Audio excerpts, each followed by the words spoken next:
Good morning and welcome to the WEF, day 2, I guess, although I already have a little bit of WEF fatigue. I have to say I had a very full day yesterday. I'm Rana Faruhar. I'm a columnist and associate editor at the Financial Times, and I am so pleased to be here doing this one-on-one with economist Glen Weyl. He is the author of an amazing book, which you must run out and buy immediately if you don't have it, called Radical Markets. He's also the founder of the Radical Exchange Foundation. He has a day job at Microsoft, which he's not here to talk about, which is a whole other thing, but he runs essentially a movement in his spare time. I don't know how you do that. We're going to hear a little bit more about it. I've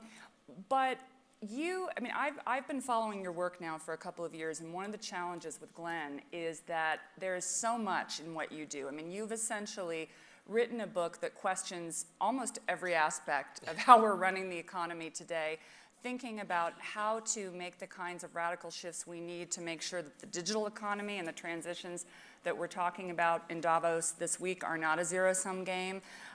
We're going to tease out a lot of your ideas and look a little bit at the history. But first, I want to go to a comment that you made a couple of days ago when we were speaking. You said that you felt the economics profession in general had become corrupted. And one of the things that you're trying to do is put it back on track. We're in Davos. This is a place where we talk a lot about the ills of neoliberalism, as well as some of the benefits, of course. But tell us what you think has gone wrong with economics, and how does radical exchange fit into trying to fix that? Well, you know, I really, when I think about this question, I think about a man named Henry George. So Henry George is actually not very widely known these days, but he was the best-selling author in the English language for 30 years, other than the Bible. And he ran for mayor of New York and actually beat Teddy Roosevelt, though he ended up coming in second. So Teddy Roosevelt came in third, and he got beaten by the machine Democrat. And the thing that was remarkable about Henry George is he was one of the great political economists of the 19th century. And at the same time, he was like the founder of the progressive movement. He brought the secret ballot to the United States. He was really the first sort of center-left politician to run for office in the United States. So there was a way of being an economist, a political economist really at the time, that was engaged with the public, that was about building movements that I think has really been lost as it's become a very technocratic, divorced, and inward-looking profession. That's a great point, actually, and there's been so much discussion, particularly since 2008, about how the economics profession needs to really come out of the ivory tower, get on the ground, and there are parts of it. I mean, behavioral economics, people are going out in the field. But you're actually suggesting some much more radical shifts. And maybe we can start by talking a little bit about how you came to these ideas. Was there kind of a light bulb moment for you where you thought, I have to write a book about how to change the economics profession and reinvent democracy? Well, I actually owe a lot to Sumaya Keynes, who's a reporter at The Economist, who really encouraged me to bring all the things that I've been working on for a decade before together into a broad answer. But really, it has roots in my growing up. I was a socialist activist until about the age of 12. I was actually on TV at 7, campaigning for Bill Clinton. So you started at what, 6? And then I actually became a Ayn Rand lover and founded a national teenage Republican organization and went to the Bush inauguration in 2000. And I've sort of been trying to reconcile those things ever since. So. Nobody can accuse you of being siloed in your political beliefs. Well, let's talk a little bit about politics, since we're on that topic. One of the major challenges everywhere, particularly in the U.S. where we both live, is this sort of bifurcation of politics and the fact that it's become so polarized, and also the entire political process makes it difficult to capture nuance, to capture the multitude of things that both parties really care about.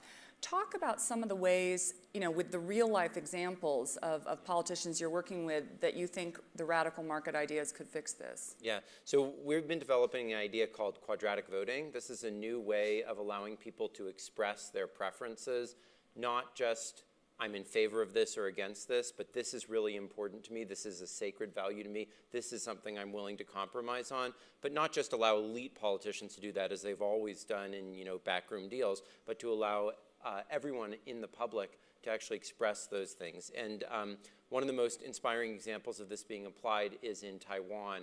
There's a leader there named Audrey Tang, who's the digital minister, who's really managed to form consensus in the population and see off a lot of the issues with populism by precisely using these ways to allow citizens to give much more nuanced perspectives on what really matters to them and to build consensus using digital tools in a distributed way like this. Can you dig into that a little bit? Because to pull the lens back, one of the things that I've been writing a lot about is China and the surveillance economy there, the ways in which digital technologies are being used, to increase productivity in a lot of senses, but also to mine data, to surveil a population.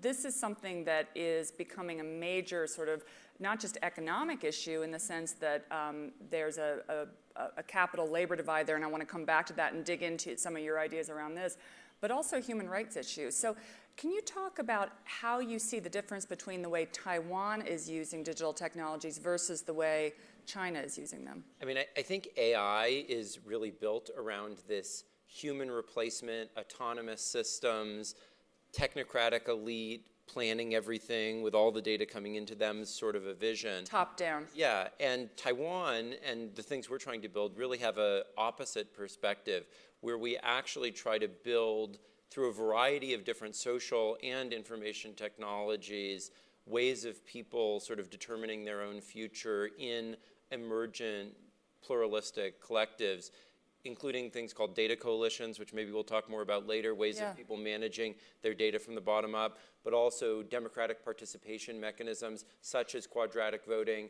such as what are called wiki surveys, which are ways of masses of people having conversations together with each other, guided by AI that help form consensus. Can you slow that down for a minute and tell us about how a wiki conversation can capture, in a way that is not sort of completely all over the place, a variety of views, and then funnel it to the politicians in a way that actually helps the demos at large? So this is not actually one of the technologies that we at Radical Exchange came up with, but it's one that we were very enthusiastic about. It. The idea is that people on an issue, let's say like regulating Uber, could propose their own positions, and then statistical techniques, or you could call them artificial intelligence, are used to cluster those positions together.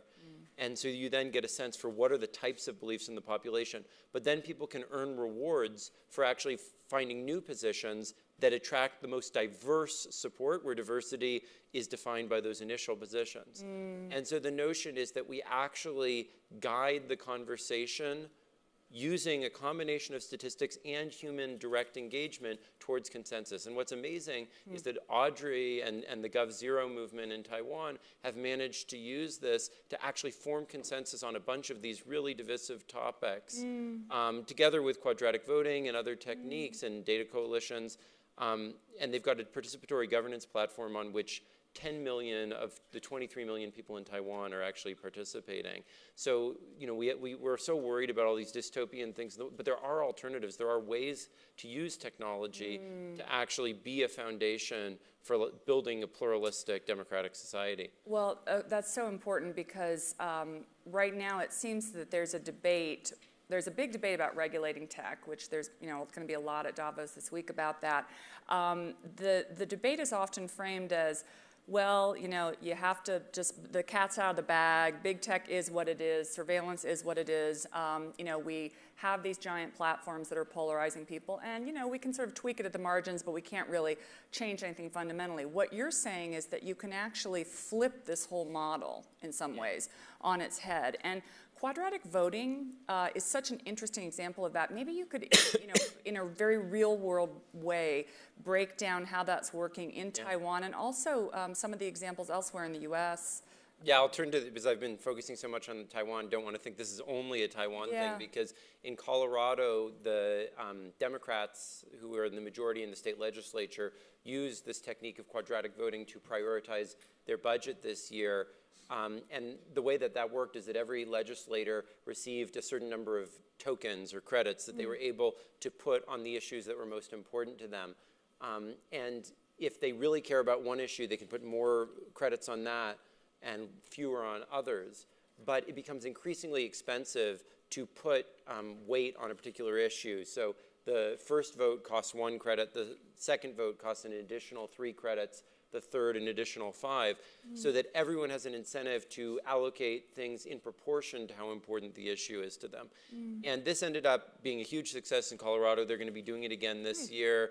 They ended up actually just passing last week the budget that came out of this, and the top priority was actually legislation to help equalize pay for women in the public sector. That's so interesting. So, and what's the political makeup in that area? I mean, was this a case in which red and blue could really come together? oh, absolutely. I mean, I think Colorado is a perfect example of a state where really the governor has helped form a lot of consensus between Democrats and Republicans in this state.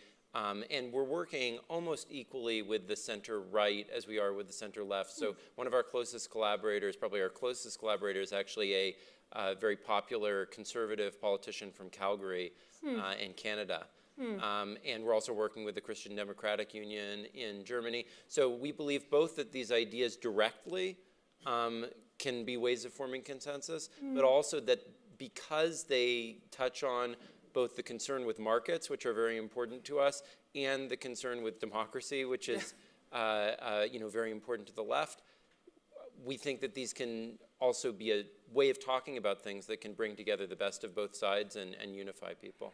When you go and talk to politicians around the world, how do you start the conversation? Or is it a pull? I mean, do you find that people are reaching out to you? Well, it really depends on the context. I think one thing that I found that's remarkable is that if you actually get down to a concrete issue, the solutions we're proposing are not ideological. They're really just improvements on the existing technologies we have. And it's very easy for many politicians to see that once you get down to a specific issue. Now, so much, as you noted in our political debate, is polarized in a way that everyone wants to just categorize things on one side or another, especially when they're very bold ideas. But if you really get down to the mechanics of it on things like campaign finance, which we have a solution for, ways of voting, which we have an approach to, ways of governing data, I think that it's just pretty clear that these other solutions really aren't working. We're going around in circles, and when you really have a concrete design, it pretty clearly addresses many of the key values of both sides, and that's how we've been able to make progress. Before we move on to markets and sort of data governance, data as labor, which is something that is a really fascinating idea. Talk a little bit about campaign finance reform and what would be your solution there. I've become a little bit obsessed about this issue actually because there's another economist you may know of, Thomas Philippon, who's done some work looking at how the lack of money in politics, or the fact that there is less money in politics in Europe, has actually made markets in some ways freer and more efficient, and the money in the States is what's driving a lot of the problems that we're seeing. So what is the solution? I think actually a really great example of this is Canada. So Canada, is there money in politics? Is there not? It's complicated because actually the state gives a lot of money, but it doesn't give it in a direct grant-based way. Instead, it uses it as a matching fund. And this is also happening in New York City. So in New York, you get a 6-for-1 match up to $100 if the candidate that you're giving to has already received 999 other supporters. So that's a basic principle that I think many of these matching systems, which are some of the more successful campaign finance systems have, is they match more small contributions to popular candidates. But then you could say 6-for-1, $100, all these are arbitrary numbers. So the question is there a principled basis that we can come up with for matching individual contributions to encourage that sort of citizen participation that actually has a basis in economic theory? And it turns out there is a rule that you can derive from economic theory. And I did in a paper with Vitalik Buterin, who founded Ethereum, the biggest blockchain, and a fabulous young economist who's actually also one of the more renowned poets in the world, Zoe Hitzig. Wow. So we like these people who come from different perspectives. Yeah, that's something that's very interesting about your movement, actually, that there are artists, there are politicians, there are economists, there are anthropologists. It's a really diverse group, and it's interesting because in some ways it's hard as a journalist to write about and capture because it's very decentralized. Yeah, so maybe it's not one thing, maybe it's multiple because all these people have different perspectives.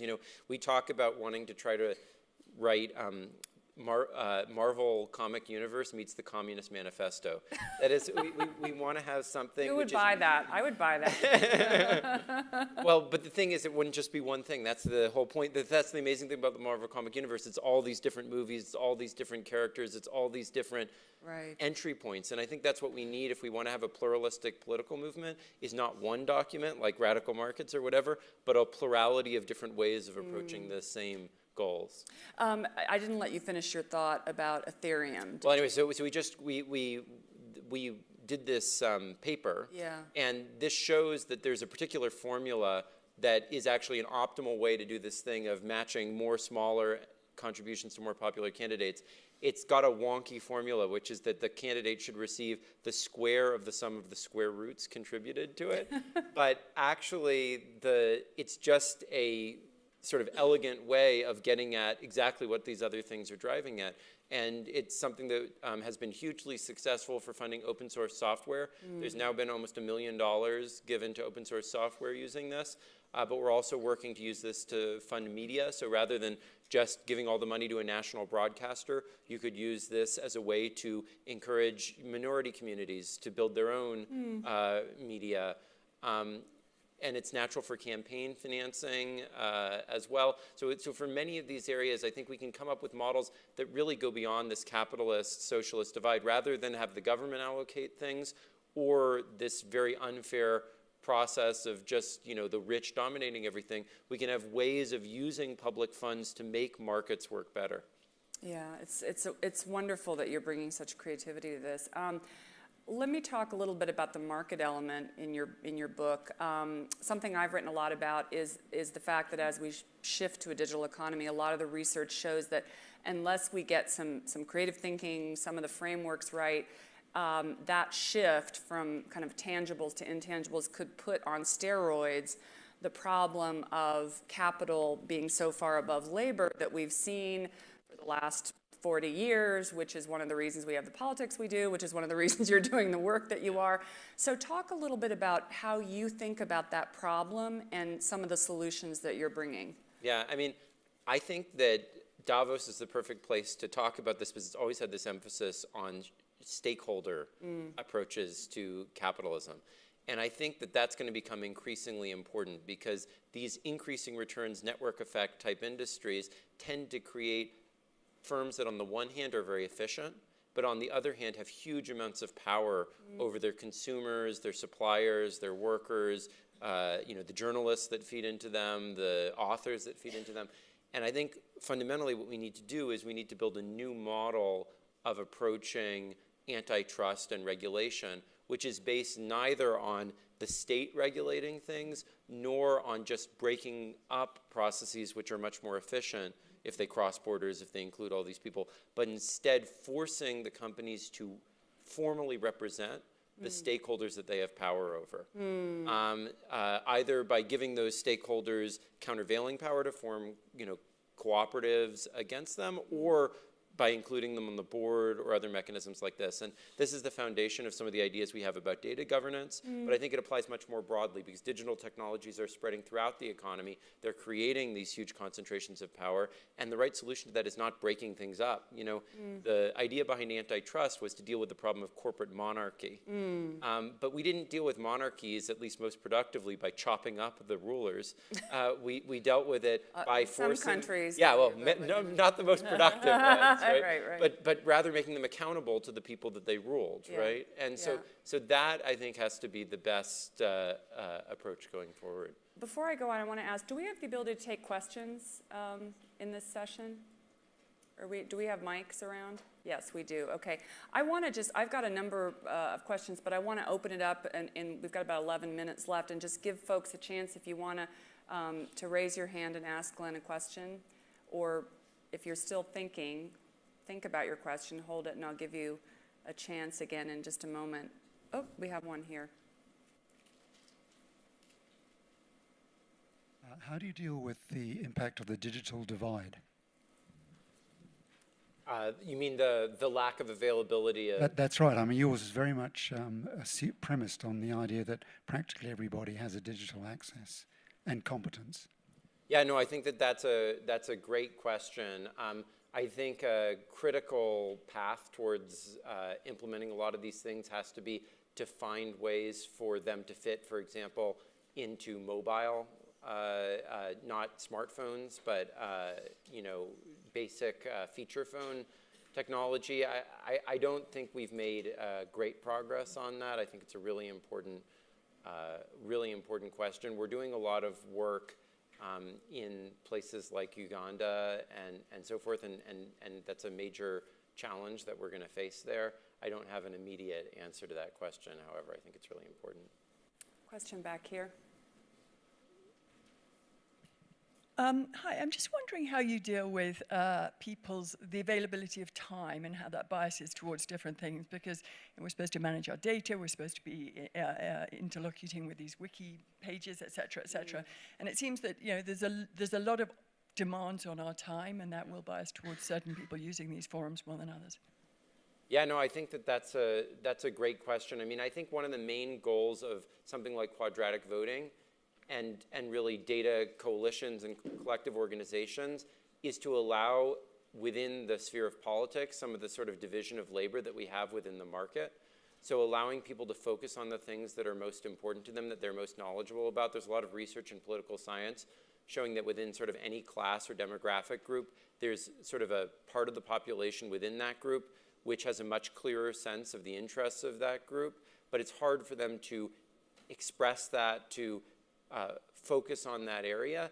And quadratic voting and these collective organizations around data allow for that sort of self-selection of leadership, but in an egalitarian way, not in a way that's sort of top-down and allegedly meritocratic, but not actually representative. So that's kind of the approach. One more question over here.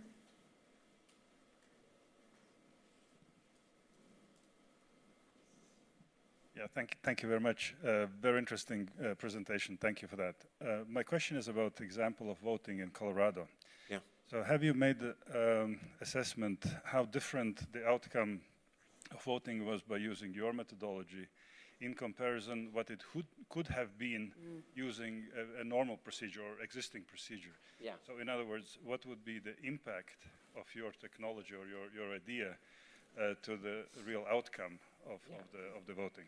Yeah, so there have been a number of analyses. There's one done by Democracy Earth, which ran the process in Colorado, about the Colorado process itself. There's also a bunch of quite interesting academic research about using quadratic voting for polling as opposed to the usual method of like strongly agree, strongly disagree, et cetera. What these tend to indicate is that you get a lot more nuance in people's opinions and a lot more consensus building out of allowing people in this sort of subtle way to show exactly what they support and what they don't. In a lot of standard methods, either you're on the winning side or the losing side, whereas here sort of everyone is able to be kind of on the winning side for the things most important to them and a little bit supportive of other things that win. And it gives like I think a much richer sense of ownership to the participants in what eventually emerges than processes where you sort of win or you lose. If I can add on to that, because I actually had the chance to speak to a couple of the politicians who worked with you, the thing that struck me, one of them told me that in a typical budgetary process, they would start with maybe 46 different items that they would then have to duke it out over. Through using this process, they very quickly went down to sort of 12 and then came up with 3. And then, it was just the ability to quickly get to consensus and sort of, get in surgically to what people could really agree on. That was something that really struck me.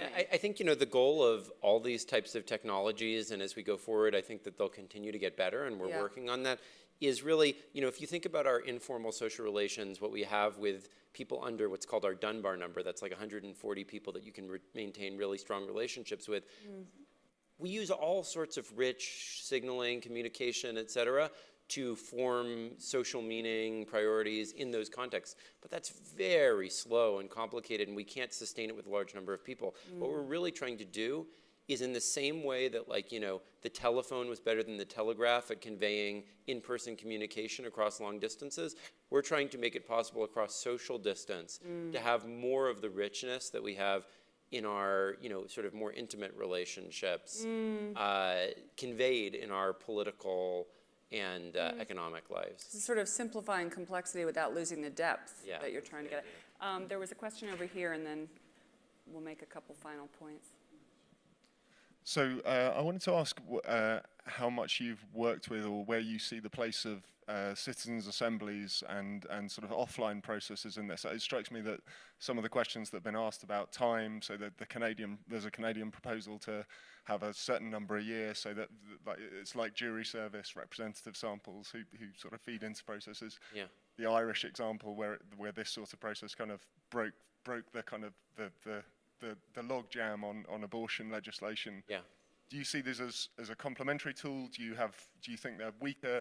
Where do you see that in that? Well, so I like the spirit of those types of conversations. I'm concerned about the issue of time that the other questioner asked about. In particular, I think a problem with sortition, like randomly choosing people to participate in these things, is that it limits the scope for the people who really have focused a lot of attention or thought a lot about issues to select into leadership on those issues, which I think is actually a desirable feature. Now, a lot of people would say, well, that's just special interests, and it can become that way if you don't have rules in place that sort of balance the power, as quadratic voting tries to do.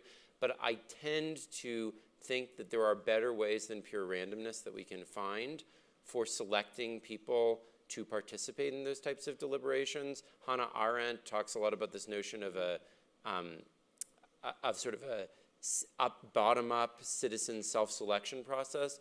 And I think if we can structure that in the right way, it's probably even better than random choice. So, just in the few minutes we have left, I want to ask you a couple of other things.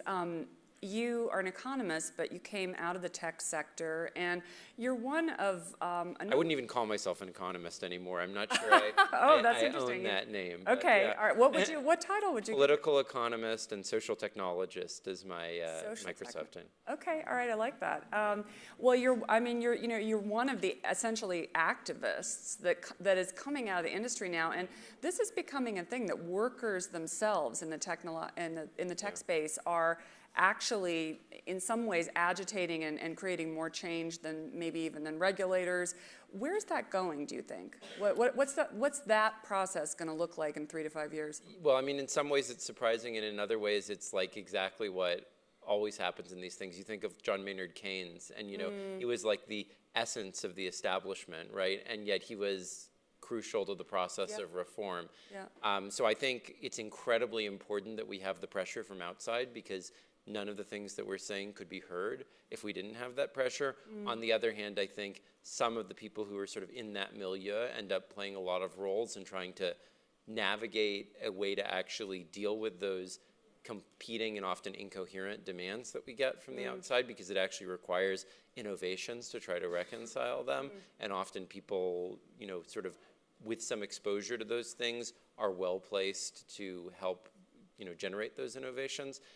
I think that there's a good shot that if we continue to build relationships with a variety of different social sectors, as you mentioned, that we'll have a shot of really making a lot of these things pretty widespread. Let me ask you, in the final minute and a half or so that we have, you're a big disruptor. How would you disrupt Davos, if you could? How would you apply radical markets to what we're doing here? I was just thinking about this actually yesterday. I mean, I think my feeling is probably there needs to be thinking, given how central this has become as a convening place, more about how it actually becomes accountable to the stakeholders that it's meant to represent, and how the governance comes to, in some sense, represent a global democratic experiment. It could then, if it did that right, maybe show the way for how companies could do the same thing. Could we do quadratic voting at Davos? That's definitely a possible one. All right, let's mark that up on the agenda. Glen, thank you for sharing your ideas. Everybody should buy this book. It's a great read. Read it on the plane home. Thanks for being here. Thank you, Rana. Okay, cheers.